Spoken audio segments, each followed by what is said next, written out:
l'école du jeu, en partenariat avec la boutique L'Imaginaire. Au-delà de vos attentes.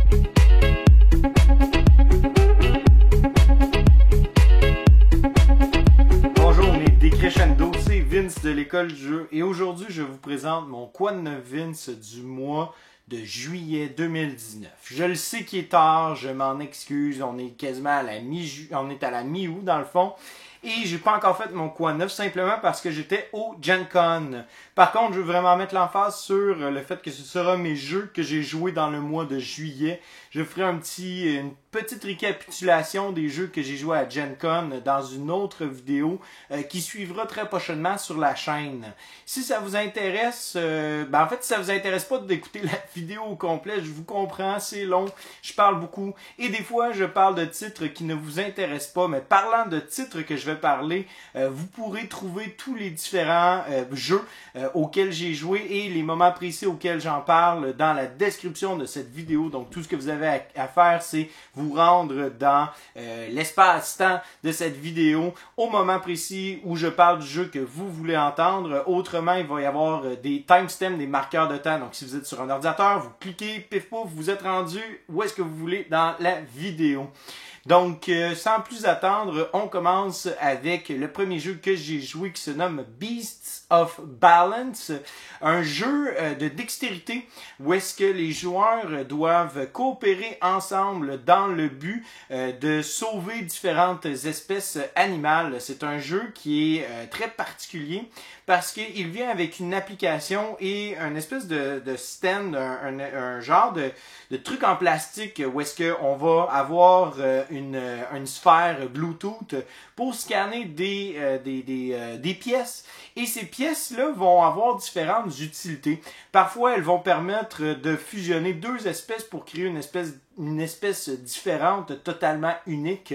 Parfois aussi, les pièces vont être utilisées pour nourrir les différents animaux que l'on a jusqu'à maintenant sur le plateau. Et sinon, autrement, les pièces peuvent être aussi utilisées pour faire une migration. Donc, un animal qui est dans l'eau va migrer vers la terre ou peu importe. C'est vraiment un jeu qui est particulier. Vraiment, on dirait que c'est un genre de Pokémon version explorer, c'est-à-dire qu'on va explorer, on va découvrir différentes espèces. C'est vraiment intéressant comme jeu. Par contre, le jeu est très dispendieux.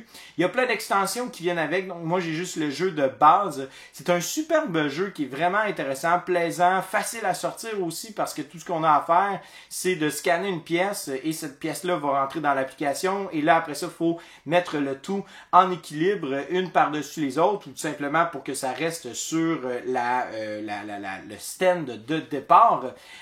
Mais c'est un jeu qui est très attrayant aussi dû à sa connexion entre le jeu d'équilibre habituel à la Jenga et l'application qui est très colorée, qui est très vivante.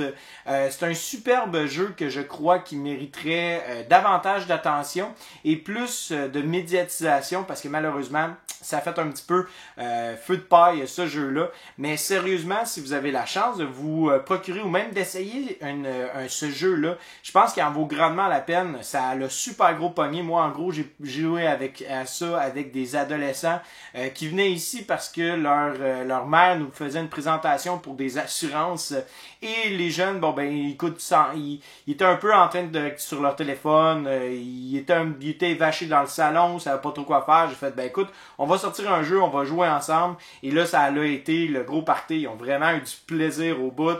Bref, si vous n'avez pas encore eu la chance de voir ce jeu-là ou d'essayer, je vous encourage fortement à y prendre, à porter attention, à voir qu'est-ce que ça pourrait vous donner ce jeu-là dans votre quotidien. Et même aussi, ça va attrayer les gens qui ne connaissent pas beaucoup le jeu de société moderne. J'ai eu la chance aussi d'essayer de nouveau Dominant Species. Ça faisait environ 3, 4, 5 ans que j'avais pas joué. Je me souviens plus par cœur parce que c'était à une époque où j'étais néophyte dans le jeu et je me suis dit, écoute, je me lance, je joue à n'importe quoi, donc je vais jouer à Dominant Species. Et ça avait été un petit peu périlleux comme aventure, mais là, maintenant, avec plus d'expérience derrière la cravate, je suis maintenant prêt à dire que Dominant Species est un jeu qui est fabuleux, qui est vraiment intéressant à plusieurs niveaux. La dynamique, la diversité, puis aussi l'asymétrie est simple, mais à la fois tellement efficace. Souvent, on a l'impression qu'une asymétrie, pour qu'elle soit grande, faut qu'il y ait plein de détails, faut qu'il y ait plein de structures différentes, etc., alors que si elle est bien implémentée et si elle est bien imbriquée dans le jeu, la symétrie n'a pas besoin d'être énorme pour qu'on voit véritablement la différence entre les joueurs. Et Dominant Species le fait de façon phénoménale. C'est vraiment un très très bon jeu. Malheureusement, qui est tombé dans les oubliettes avec les millions de nouveautés qui sont sorties. C'est pas un jeu pour tout le monde, par contre, je dois l'avouer, c'est un GMT Games, donc on s'entend, GMT, c'est une compagnie qui habituellement va se spécialiser dans les jeux de société, des wargames. Mais Dominant Species va, oui, avoir un genre d'ambiance wargame parce qu'il y a un contrôle de territoire, mais c'est aussi avec une interaction agressive entre les joueurs. Mais ça reste quand même un jeu qui va trouver son public et je pense que les joueurs qui aiment beaucoup l'interaction entre chacun et aussi qui aiment le fait que bon, on va expansionner notre territoire, on va tenter de se battre. Il y a vraiment un côté à ce jeu-là qui va intéresser plein de gens, j'en suis convaincu. Et surtout, ce qui est vraiment bien implémenté, c'est la thématique. On s'entend, la thématique, ce que c'est grosso modo, on est une espèce d'animal qui est tout simplement en train d'évoluer, de grandir et surtout qui veut faire sa place dans un monde où la loi de la jungle est à son essor, à son effervescence. Et on doit faire face aux autres joueurs qui vont constamment nous bloquer, qui vont constamment vouloir prendre contrôle de différents territoires. Et la thématique est tellement bien rendue, malgré le fait que bon, les composantes du jeu ne sont pas nécessairement époustouflantes. Ça reste que Dominant Species est un jeu que j'ai envie de rejouer encore une autre fois. Et j'ai envie de me plonger la tête dedans.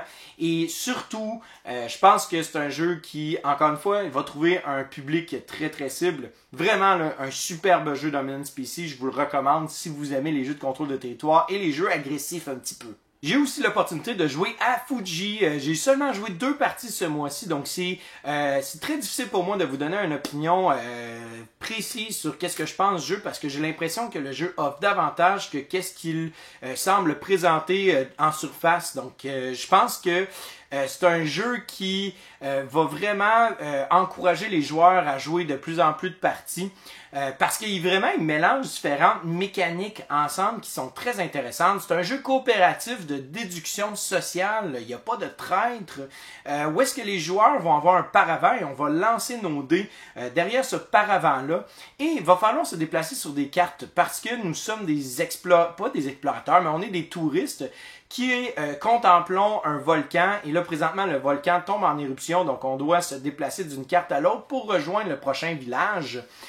Et ce, avant que la lave vienne nous manger les pieds. Donc, à chaque tour, le volcan commence tranquillement à se répandre un peu partout. Et là, de plus en plus que le volcan se répand, moins qu'il y a de cartes disponibles. Donc, il faut se dépêcher, il y a un élément de course.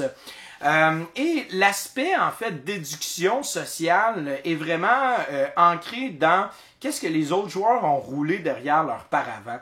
Chaque carte va avoir un type de dé qu'on va pouvoir considérer dans notre lancer. Comme par exemple, ça peut être une couleur ou un certain chiffre.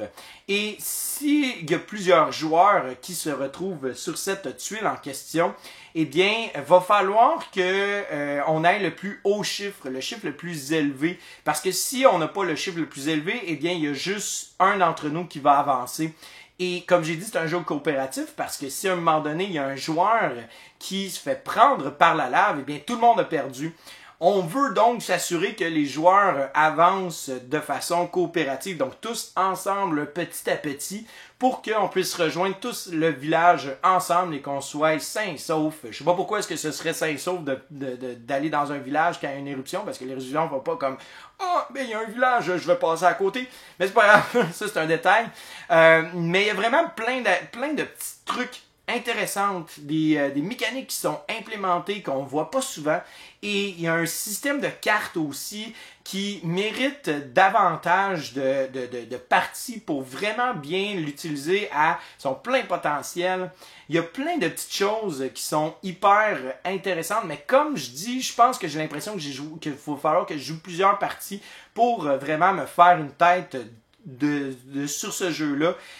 C'est un jeu qui a énormément de petites règles, petits détails ici et là, qui a plusieurs phases aussi dans un tour, ce qui fait en sorte que c'est pas nécessairement aussi familial qu'on puisse le penser a priori. Donc vraiment, peut-être je me suis peut-être trompé quand j'ai présenté ça à des joueurs qui jouent pas nécessairement aussi régulièrement que moi, disons-le ainsi. Et surtout, je pense pas que c'est un jeu qui mérite d'être joué à 2 joueurs. Faudrait encore que je réessaye à 2 joueurs, mais ça n'a pas été un grand succès.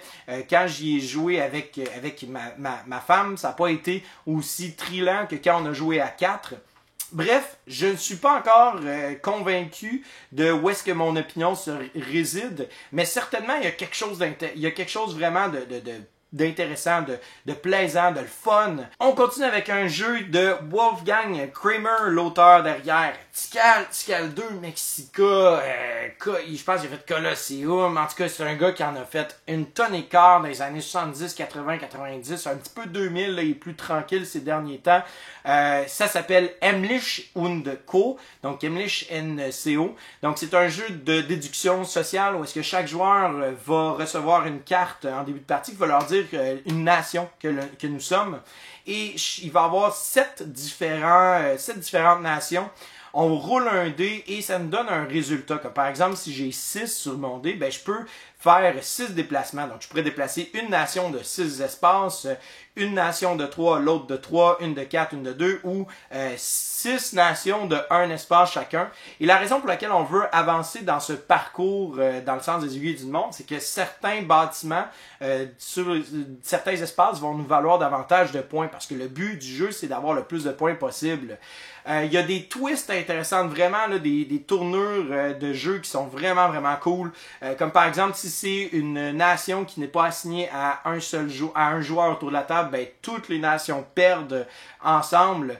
Donc, il faut tout le temps être à l'affût de comment est-ce que les joueurs déplacent les nations. Le jeu de base est très intéressant, mais somme toute très simplet. Je pense pas qu'il y aurait beaucoup de rejouabilité derrière, malgré que bon, ce serait facile à sortir parce que ça se joue jusqu'à un très grand nombre de joueurs quand même. Et surtout, c'est facile à comprendre. On embarque très rapidement dans le jeu.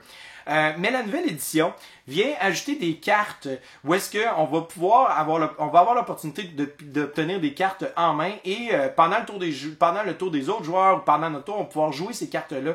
Et c'est vraiment des cartes qui amènent un élément chaotique qui habituellement va déplaire à certains joueurs, surtout dans une structure qui est plus gestion de ressources. Mais dans le cas de Emlich et Co, j'ai eu l'impression en fait que ce chaos-là amenait davantage d'indices par rapport aux autres joueurs et par rapport à qui ils sont ou qui ils ne sont pas. Et c'est ça qui a vraiment rendu cet élément-là hyper intéressant. Et j'avais jamais remarqué comment est-ce que ce chaos-là pouvait en fait être bénéfique pour un jeu de déduction sociale. C'est vraiment lorsqu'on réalise que bon, si ce joueur-là déplace l'Allemagne et que là par la suite un autre joueur joue une carte pour reculer l'Allemagne, là à ce moment-là on se demande, ok, lui a reculé l'Allemagne, clairement parce qu'il l'est pas, mais est-ce que lui qui a avancé l'Allemagne l'est vraiment? Donc là, on va commencer à être plus observateur, essayer de regarder davantage qu'est-ce que l'autre joueur joue par rapport à l'Allemagne. Et ça, à un moment donné, on se rend compte que, bon, le joueur fait continuellement avancer la même nation, ben là, on commence à avoir un peu de doute sur ça. Et surtout, s'il joue des cartes en faveur ou en défaveur de certaines nations, ben là, ça nous donne de plus en plus d'indices. Donc, l'étau se resserre et finalement, on peut avoir une meilleure prise sur qui il est. Et si on déduit correctement, ben à la fin de la partie, on score des points. Donc, c'est pas nécessairement parce que notre nation n'a pas avancé rapidement qu'elle ne gagnera pas. Tous ces éléments-là ont fait en sorte qu'on a vraiment eu du plaisir autour de la table et vraiment, je pense que c'est un jeu qui est simple, qui est facile à apprendre, qui est facile à enseigner et qui va vraiment amener de quoi de rafraîchissant parce que dans les jeux de déduction sociale, il y a toujours des traites, il faut fonctionner de façon semi-coopérative. Ici, on ne fonctionne pas de façon semi-coopérative. Tout le monde est un contre les autres, mais en même temps, on veut être capable de voir qu'est-ce que les autres, voir qu'est-ce que les autres vont faire et pas trop être volubile par rapport aux autres, parce que si on commence à pointer du doigt que tel joueur c'est la France, les autres joueurs vont le savoir, ils vont commencer à avoir des doutes là-dessus, ils vont faire des points aussi en fin de partie. Donc, toutes des belles petites twists, des belles petites tournures au jeu de déduction sociale et d'identité cachée font en sorte que pour moi, ça a vraiment été un gros hit. Amlish Unko. J'ai aussi eu l'opportunité de jouer à Hunt for the Ring. Le jeu, c'est un jeu où est-ce que c'est avec la thématique du Seigneur des Anneaux. La traque de l'anneau en français, qui est publiée d'ailleurs par Nuts Publishing, donc pour nos amis européens. C'est un jeu très intéressant que je vous encourage grandement à aller voir. Pour ici au Québec, malheureusement, on n'a pas accès à la version française, seulement accès à la version anglaise. Mais c'est un jeu de mouvement caché où est-ce qu'un joueur va jouer Frodon et où les autres joueurs vont jouer les Nazgûl. Super intéressant. J'en ai déjà parlé dans des Quad 9 précédemment. J'aimerais juste revenir sur le fait que ce jeu-là est vraiment très bien implémenté thématiquement. On a vraiment la difficulté en tant que Nazgûl à trouver Frodon. Et il y a deux côtés au jeu, donc il va y avoir un premier côté où est-ce qu'on va incarner Frodon, et de l'autre côté du plateau, qui est comme la deuxième partie du jeu, on incarne Gandalf qui veut mener en bateau les Nazgûl pour que Frodon puisse s'en aller à Foncombe, à Saint-Sauf. Donc c'est vraiment difficile comme jeu, c'est super difficile en tant que Nazgûl, mais quand on commence à jouer de plus en plus, là ça devient de plus en plus intéressant, ça devient le fun aussi, le thrill que ça a de tranquillement se rapprocher de Frodon et de savoir qu'il est proche, alors que du côté de Frodon, c'est vraiment thrillant de faire, je donne des fausses pistes à gauche puis à droite, puis j'essaie tranquillement de me sortir de là, mais j'ai vraiment de la difficulté, puis je veux pas qu'il me trouve. Donc on sent vraiment le thème et surtout qu'est-ce qui est véhiculé dans les livres est vraiment, vraiment bien implémenté dans Hunt for the Ring. Ce mois-ci, j'ai joué à un jeu qui était dans ma bibliothèque depuis un certain temps et que j'avais très très hâte d'essayer parce que j'avais entendu des très bons commentaires. C'était Space Empires 4X, donc à sa plus simple forme, on est dans l'espace et le but c'est d'aller exterminer l'autre joueur. Donc dès que ça arrive, la partie se termine et le joueur qui a exterminé l'autre gagne. Ça c'est dans une partie à 2 joueurs, dans une partie à 4 joueurs, il y a d'autres conditions de victoire. Enfin bref, 4X étant pour Explore, Expand, Exploit puis Exterminate. On n'a pas terminé notre partie parce que j'avais compris rapidement c'était quoi le jeu. Et à un certain point, je trouvais que le jeu commençait à être redondant, dans le sens où est-ce que c'est vraiment, ça dit qu'est-ce que c'est. C'est un 4X. Et c'est un 4X dans l'espace, et ça se termine pas mal là. Donc c'est difficile pour moi de simplement apprécier le jeu, parce que je trouvais qu'il manquait un petit peu de saveur dans tout ça. C'est un peu normal, c'est GMT, donc GMT Games n'a pas nécessairement le côté esthétique ou encore le lore ou tout ça pour, dans le fond, rendre le jeu plus attrayant ou plus attirant. Leur but, c'est vraiment pas ça, c'est juste d'offrir qu'est-ce que le jeu offre, puis that's all. On aime ou on n'aime pas, merci, bonsoir. Et pour ma part, ça n'a pas nécessairement fait. Je vois le potentiel du jeu, mais j'ai l'impression qu'il manque des petits attraits pour que le jeu devienne vraiment intéressant et puisse plaire à une plus grande masse. Ça reste que je pense que c'est un excellent jeu et ça fait exactement ce que ça nous dit, c'est-à-dire on est dans l'espace, on joue à un jeu 4X, that's it. Et sinon, il y a des extensions qui ont été faites. Une extension notamment que j'avais achetée, qu'on n'a pas acheté dans le jeu parce que j'avais pas lu les règles, qui amène en fait toute cette espèce de saveur-là avec des pouvoirs personnalisés. Les joueurs vont commencer avec des pouvoirs, des habiletés spéciales. Ça va aussi ajouter un espèce de vaisseaux extraterrestres qui vont venir un peu casser un peu le rythme du jeu. Donc, je pense que ça pourrait être vraiment intéressant, mais malheureusement, je ne le garderai pas dans ma bibliothèque. J'espère par contre que le nouveau propriétaire va pouvoir trouver un bon public et il va pouvoir s'amuser avec. S'il cherche quelqu'un, je suis là, tant mieux, pourquoi pas. Mais c'est pas le premier jeu auquel que je vais penser quand je vais voir cette personne en question. On continue avec un autre jeu dans le style d'espace et c'est Space Hulk 4th Edition, donc Space Hulk 4e édition. Sylvain vous en a parlé en long et en large. Quant à moi, j'avais envie d'essayer parce que ça me parlait beaucoup. Et grosso modo, c'est un jeu où est-ce qu'on va incarner soit des angels, c'est-à-dire, ben pas des angels, mais c'est comme des genres de militaires dans l'univers de Warhammer 40K. Et un autre joueur va jouer les extraterrestres. Et ce qui est intéressant du jeu, c'est que grosso modo, les extraterrestres, eux autres, peuvent prendre leur temps pour faire leurs coups, etc., etc. Alors que le joueur jouant les Space Marines, les militaires, va avoir un temps spécifique. Donc, il y a un sablier pour représenter le fait qu'eux autres sont en train de courir puis ils essaient de se dépêcher pour être capable d'aller à la même vitesse que les extraterrestres. Ça fonctionne pas tout le temps bien et ma partie, ben, malheureusement, j'ai perdu.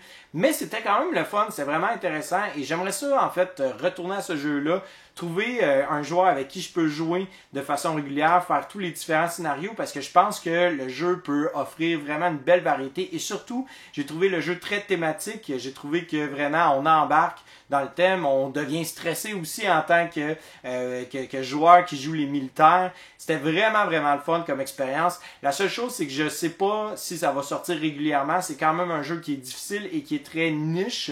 Il va trouver un public, mais qui est pas un public très, très large.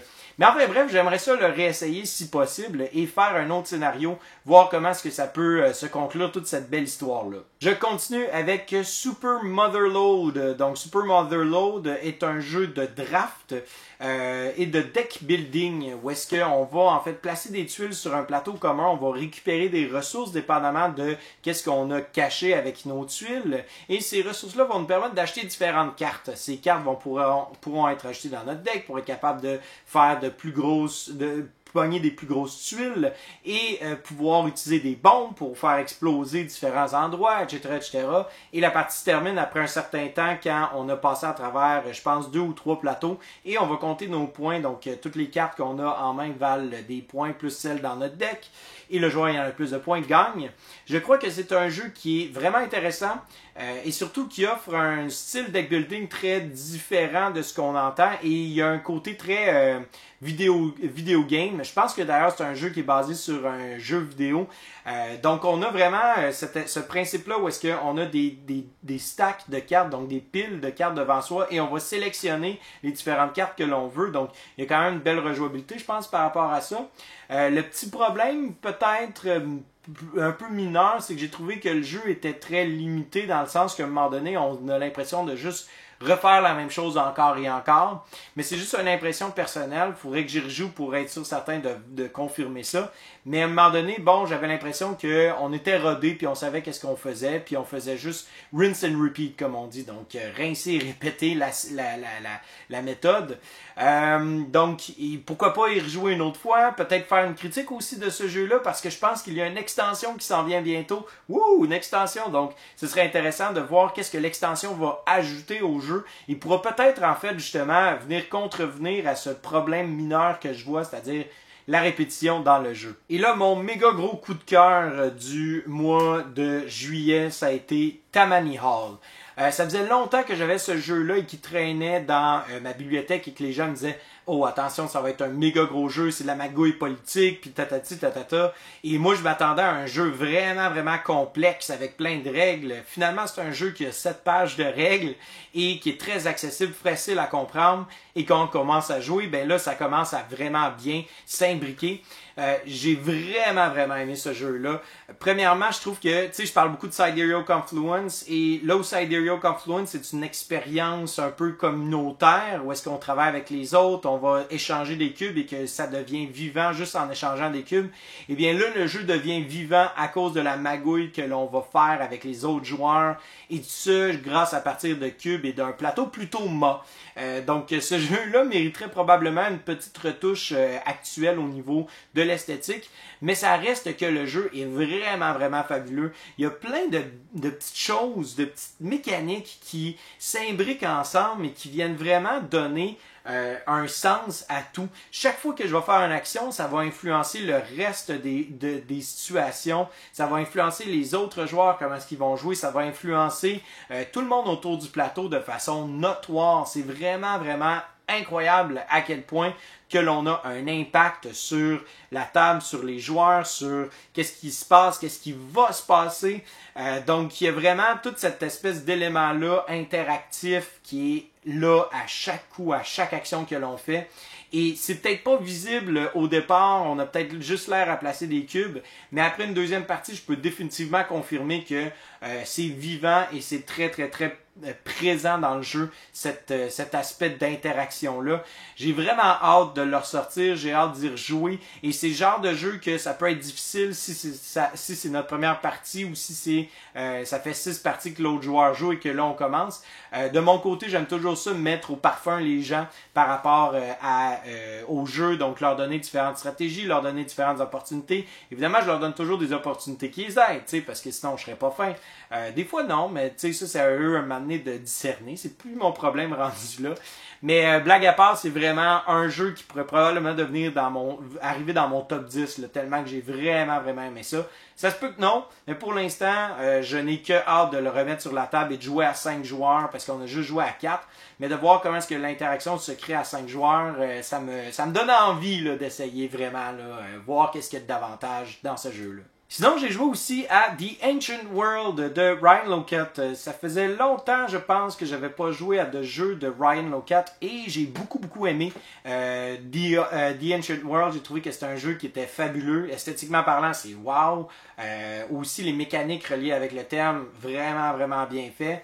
Je ne pense pas que c'est un jeu qui réinvente vraiment la roue.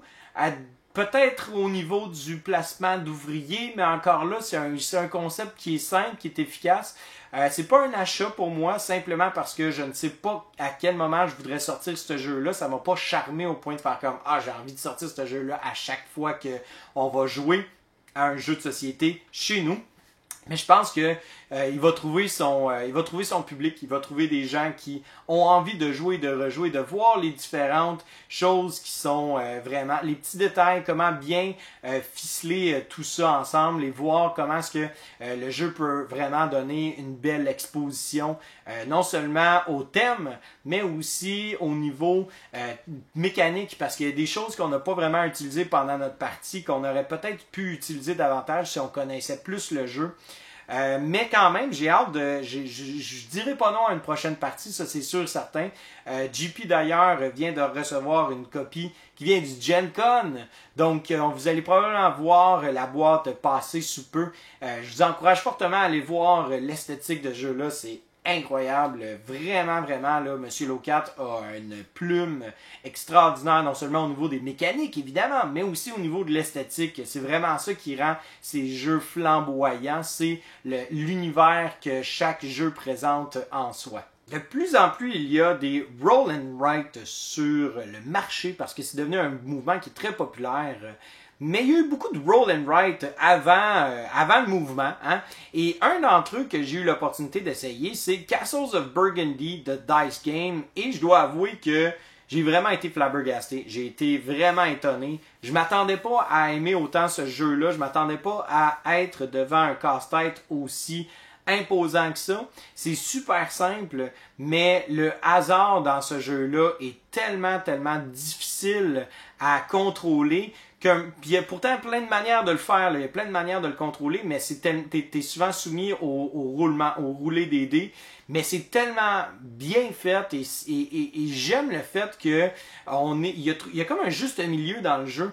Souvent j'ai l'impression qu'il y a des jeux de dés que c'est vraiment rendu trop facile. Au final tu peux rouler ce que tu veux puis tu vas aller récupérer qu'est-ce que tu cherches sans avoir besoin d'un roulet de dés. Donc pour moi je trouve que là quand un jeu te donne trop d'opportunités par rapport à ce que tu roules, ben ça devient plate parce qu'au final on jouera sans dés point barre puis on fera ce qu'on veut. Et de l'autre côté je trouve que des fois il y a des jeux où est-ce qu'il y a tellement des restrictions au niveau du hasard, c'est tellement dur de gérer ce hasard-là qu'on a vraiment de la difficulté à pouvoir planifier à long terme, faire une stratégie à long terme, puis être capable finalement de justement mitiger ce hasard en question. Alors que Castles of Burgundy vient vraiment être en plein milieu et le fait et être parfaitement dans le milieu selon moi, pour un roll and write du moins. J'ai vraiment aimé ce jeu-là. Ça joue en dedans de 10 minutes. On a fait 3 parties en ligne. Je serais partant pour y rejouer. Vraiment un beau jeu qui peut très bien finir premièrement, ça peut finir une soirée, mais en plus, ça fit parfaitement dans une poche. C'est une toute petite boîte de rien du tout. Et ça fait beaucoup avec très peu. Et je pense que c'est la plus grande qualité de ce jeu-là. Et surtout, bon, quand on a fait Stefan Feld derrière un design, ben à ce moment-là, c'est sûr que ton jeu risque d'être un franc succès, qu'on le veuille ou non. Un jeu aussi qui m'a vraiment fait de l'effet, c'est Le Nom de la Rose de Stefan Feld. Et là, on recule à une époque où est-ce que Stefan Feld faisait des jeux. Pas des... Il fait encore des jeux, oui, mais il faisait des jeux différents à cette époque-là. C'était un auteur qui était pas ancré dans la salade de points. On peut le voir facilement dans ces jeux comme par exemple Macao. Macao qui date de 2009, qui est un de mes jeux vraiment préférés de cet auteur-là. Si vous intéresse d'en savoir davantage, vous pourrez aller voir mon Quad 9 du mois précédent. Je pense que j'en parle dans celui de juin ou de mai. Enfin bref, Le Nom de la Rose, c'est un jeu qui est basé sur le livre tout d'abord de Umberto Eco du même nom, c'est-à-dire Le Nom de la Rose. Et le but, c'est simple, c'est d'avoir le moins de points possible à la fin de la partie. Et oui, vous avez bien compris, le mix and match Feld avec le moins de points possible, ça se peut dans Le Nom de la Rose. C'est un superbe jeu de déduction sociale avec une identité cachée. On est dans une abbaye et il y a eu un meurtre qui s'est produit et on doit éviter d'être suspicieux. Et on va augmenter notre suspicion ou diminuer notre suspicion dépendamment des endroits où est-ce que l'on va visiter. C'est-à-dire qu'il va y avoir, je pense, 5 ou 6 moines dans l'abbaye et donc on peut déplacer différents moines à n'importe quel moment de la partie. En fait, pendant que c'est ton tour, évidemment. Et ces moines-là vont être censés être là ou ne pas être supposés être dans cet endroit-là. Donc là, ils vont augmenter leur suspicion, ils vont diminuer. Et le tout étant saupoudré d'une mécanique que j'aime beaucoup dans les jeux, c'est-à-dire un élément de surprise, c'est qu'à chaque round, qu'on appelle des jours, à chaque jour, on va tourner une tuile. Et cette tuile-là va nous donner, en fait, une espèce de bris de règles ou de règles spéciales pour le round. Et j'aime beaucoup ça, en fait, quand le jeu vient nous surprendre avec des règles un peu funky. Et là, ça va vraiment changer un peu notre manière de jouer ce round-ci. Et ça l'amène cet élément chaotique que je parlais tantôt dans Emlich Co., qui vient vraiment nous donner davantage d'informations sur ce que les autres joueurs font. Donc, je pense que c'est un excellent jeu de déduction sociale. Malheureusement, très peu disponible sur le marché. Il n'y en a pas à vendre vraiment dans les magasins. Si vous en trouvez un à vendre dans un magasin, vous êtes très chanceux. Autrement, difficile de se procurer une copie seconde main parce qu'il y en a presque plus. Si vous faites la demande, peut-être que vous aurez des gens qui vous l'offriront. Autrement, moi, je serais super partant de pouvoir l'essayer, de pouvoir l'y jouer avec vous si ça vous intéresse, parce que c'est vraiment un Feld qui sort complètement de l'ordinaire, qui sort complètement des sentiers que l'on connaît habituellement de cet auteur-là. Donc, c'est un très bon jeu aussi pour introduire des gens des moldus du jeu de société qui veulent juste simplement apprendre c'est quoi le jeu de société moderne. Donc, ça se joue très bien, très peu de règles. Donc, vraiment, je vous encourage fortement à vous informer de ce jeu-là et peut-être vous procurer une copie si ça vous intéresse. Mais bonne chance! Et finalement, j'ai eu l'opportunité de jouer à War of the Ring et une de mes parties elle fut précédée de Hunt for the Ring que j'ai parlé tantôt. Donc, on a fait une méga grosse partie de Hunt for the Ring, ensuite War of the Ring. Et dans notre partie de War of the Ring, moi et mon ami avons ajouté les extensions. Et je dois avouer qu'au départ, j'étais un petit peu obnubilé puis un peu submergé par toute la nouveauté que les extensions emmènent. J'avais vraiment de la misère à gérer les différents éléments parce que dans le jeu de base, on a deux paquets de cartes et là, il faut gérer juste ces 2 paquets de cartes-là pour ne jamais avoir au-dessus de 6 cartes dans nos mains, alors que là, on ajoute un 3e paquet. Il ne faut pas avoir plus que 6 cartes des 2 paquets dans le jeu de base, mais pas plus que 4 cartes du paquet événement qui vient s'ajouter. Donc là, on a toujours à peu près 10 cartes dans nos mains. Et ces 10 cartes-là, ils ont du texte. Et là, il faut vraiment gérer, en fait, tous ces différents éléments, ces éléments-là. Et en plus de ça, on ajoute les différentes races, les différentes factions. Donc, le joueur jouant Sauron reçoit une batch d'affaires. C'est vraiment intense. On reçoit dans le fond les araignées, on reçoit les hommes, les hommes du Nord, pas les hommes du Nord, mais ceux en bateau, et les hommes de Dunhill, c'est-à-dire les espèces d'hommes qui faisaient confiance à Saruman. Et là, les trois ont vraiment différentes manières de jouer les uns, d'interagir avec les autres races. Et surtout, il faut être capable de bien gérer. Donc là, on devient vraiment une espèce de gestionnaire militaire où est-ce qu'il faut vraiment prendre avantage de tous ces différents peuples-là. Alors que j'ai l'impression que le joueur qui joue, dans le fond, les peuples libres, a moins de choses à gérer peut-être. C'est plus simple, c'est plus fluide son affaire parce que bon, on rajoute des elfes, hein, on rajoute Galadriel, on rajoute Elrond. C'est pas nouveau, c'est pas extraordinairement, ça sort pas du lot du tout. On ajoute aussi les Ents qui avaient déjà été ajoutés via en fait Treebeard. Donc je me souviens pas c'est quoi son nom en français, vous m'excuserez, mais l'arbre qui parle. Donc vraiment là, ça devient une espèce de grosse guerre militaire encore plus épique, encore plus omnibulante, mais surtout vraiment alambiquée et très lourde. J'étais frustré par la manière que je jouais, j'étais frustré par l'issue de certaines situations. Je trouvais que c'était vraiment difficile et que ça donnait beaucoup plus d'opportunités au peuple libre, mais je suis resté un peu amer sur ma partie et j'ai commencé à réfléchir et à commencer à voir qu'est-ce qui s'est passé, pourquoi est-ce que j'ai mal joué, pourquoi est-ce que ça a mal tourné mes affaires, et j'ai vraiment réalisé que je n'ai pas pris bénéfice de tout ce que je pouvais avoir devant moi. J'ai vraiment été selon des pantoufles de Sauron, c'est-à-dire aller attaquer le gouffre de Helm ou aller attaquer Minas Tirith, alors que là c'est comme non, faut que tu utilises tes corsaires pour avec les bateaux pour déplacer tes unités, faut que tu utilises les araignées pour venir corrompre Frodon, faut que tu utilises tes hommes de Dunhill pour juste venir fesser dans le tas.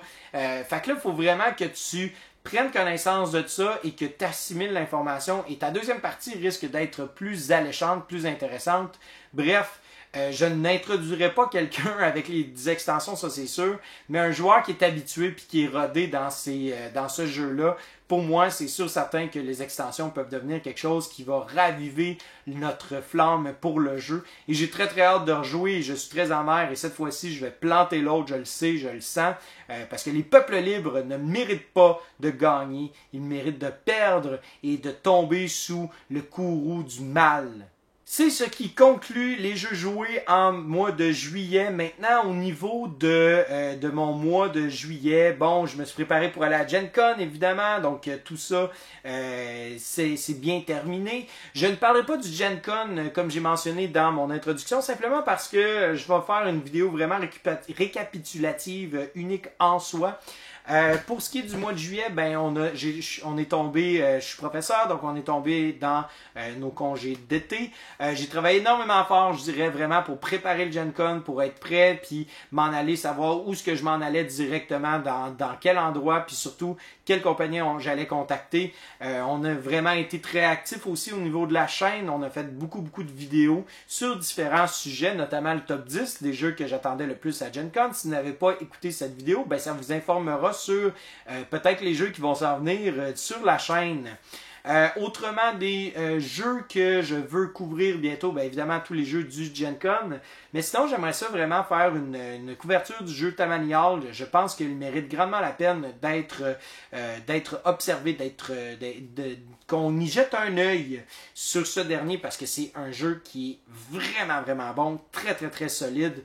Le nom de la rose aussi, bref, je suis un petit peu dans le néant pour le mois d'août, surtout que là je m'en vais à Patch Adams du 16 au 23 août. Donc c'est vraiment une grosse expérience, c'est vraiment un gros mois d'août parce que il y a eu le Gen Con, là il va y avoir Patch Adams. Donc puis en plus c'est la rentrée scolaire qui commence à la fin août.